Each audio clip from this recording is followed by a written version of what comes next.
નમસ્કાર, આપ નિહાળી રહ્યા છો અડીખમ ગુજરાત. આપની સાથે હું છું રાકેશ પંડ્યા.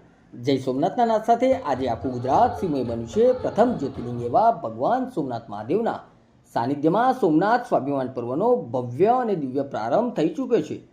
શ્રદ્ધા, ભક્તિ અને ગૌરવના આ ત્રિવેણી સંગમમાં હજારો શ્રદ્ધાળુઓ મહાદેવના આશીર્વાદ લેવા માટે ઉમટી પડ્યા છે. આ પર્વની વિશેષતા એ છે કે સોમનાથના આંગણે અત્યારે 72 કલાકની અખંડ ધૂન ચાલી રહી છે. આ ભક્તિમય વાતાવરણમાં સહભાગી થવા માટે સમગ્ર રાજ્યમાંથી ભક્તોનો મહેરામણ ઉમટ્યો છે. આ પર્વને વધુ યાદગાર બનાવવા માટે ખાસ આયોજન કરવામાં આવ્યું છે, જેમાં મહીસાગર જિલ્લાના શિવ ભક્તો પણ મોટી સંખ્યામાં જોડાયા છે. મહીસાગર જિલ્લાની 3 વિધાનસભા અને મોરવા હડફ એમ કુલ 4 વિધાનસભા વિસ્તારમાંથી 533 જેટલા શિવ ભક્તો સોમનાથ જવા માટે રવાના થયા છે.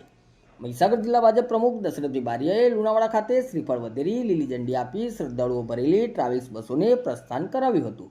બસમાં સવાર શ્રદ્ધાળુઓમાં ભારે ઉત્સાહ અને ભક્તિનો માહોલ જોવા મળ્યો હતો. જિલ્લા પ્રમુખે ભક્તો સાથે સંવાદ કરી તેમની યાત્રા સુખદ રહે તે માટે મંગલમય શુભેચ્છા પાઠવી હતી.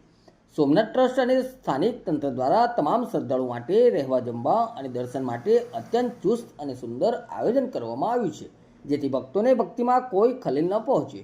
સોમનાથથી આ પવિત્ર ભૂમિ પર જ્યારે સ્વાભિમાન અને ભક્તિનો સમન્વય થયો છે, ત્યારે સમગ્ર વાતાવરણ શિવમય બની ગયું છે. નમસ્કાર. જય સોમનાથ, જય સોમનાથ, જય સોમનાથ, જય સોમનાથ. હર હર દારિદ્ર હર નમઃ પાર્વતી પતે. નમસ્કાર. સોમનાથ સ્વાભિમાન પર્વ અંતર્ગત મહીસાગર જિલ્લામાંથી આજરોજ જિલ્લાના કાર્યકર્તાઓ અને શિવ ભક્તો મોટી સંખ્યામાં સોમનાથ જવા માટે રવાના થયા હતા.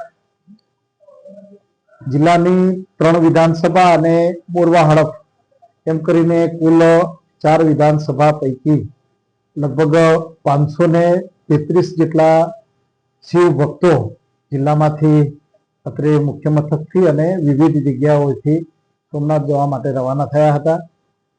સોમનાથ સ્વાભિમાન પર્વ એટલે કે 1000 વર્ષ પહેલા મોહમ્મદ ગઝનવીએ સોમનાથ મંદિર પર આક્રમણ કર્યું, એને તોડ્યું, નામશેષ કરવાનો પ્રયત્ન કર્યો અને એને ભગ્ન પણ કર્યું.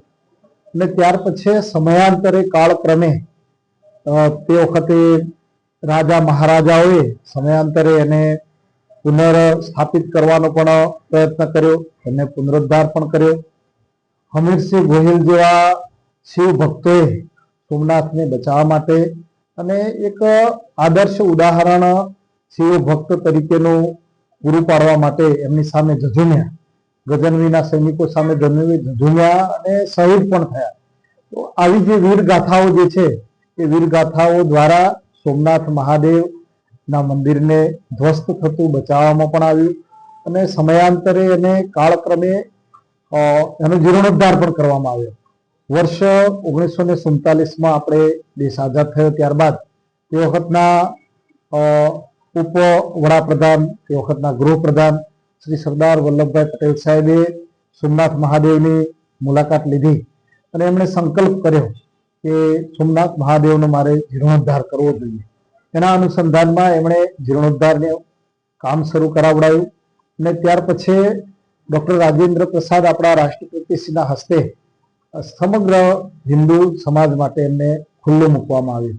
દુર્ભાગ્યવશ સરદાર સાહેબ એના સાક્ષી બની શક્યા નહીં, પરંતુ આજે ગુજરાતના પનોતા પુત્ર અને વિશ્વ નેતા શ્રી નરેન્દ્રભાઈ મોદી સાહેબ આ સ્મૃતિઓને લોકમાનસ પટલ પર લાવવા માટેનો એક પ્રયત્ન કરી રહ્યા છે અને આ 1000 વર્ષ દરમિયાન સોમનાથ મહાદેવને જે જીર્ણોદ્ધારના કાર્યક્રમો સમયાંતરે થયા અને એને ખંડિત કરવાના વિધર્મીઓએ પ્રયત્નો પણ કર્યા, પણ આજે પણ સોમનાથ વિશાળ હિન્દુ સમાજની અતૂટ શ્રદ્ધા અને વિશ્વાસના કારણે આજે પણ અડીખમ ઊભું છે. ત્યારે એ પર્વને મનાવવા માટે દેશના વડાપ્રધાન પણ 3 દિવસ માટે ગુજરાતની અંદર રોકાવાના છે અને ઓમકાર મંત્રથી સમગ્ર ગુજરાત અને ભારત વર્ષને ધ્વનિ મુદ્રિત પણ કરશે.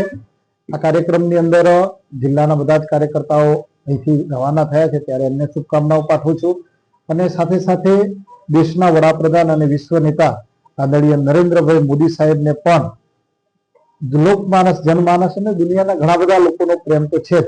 જિલ્લા ભાજપ વતી આદરણીય મોદી સાહેબને પણ આ તબક્કે ખૂબ ખૂબ શુભકામનાઓ પાઠવું છું. આપણા મુખ્યમંત્રી શ્રી ભૂપેન્દ્રભાઈ પટેલ સાહેબ, પાર્ટીના અમારા પ્રમુખ શ્રી જગદીશ વિશ્વકર્માજી, સૌને મહીસાગર જિલ્લા ભાજપ વતી ખૂબ ખૂબ શુભકામનાઓ પાઠવું છું. અને આ જ પ્રમાણેના કાર્યો આવનાર સમયમાં કરતા રહે અને સમાજને સંગઠિત કરતા રહે એવી સોમનાથ મહાદેવને પ્રાર્થના પણ કરું છું. આભાર.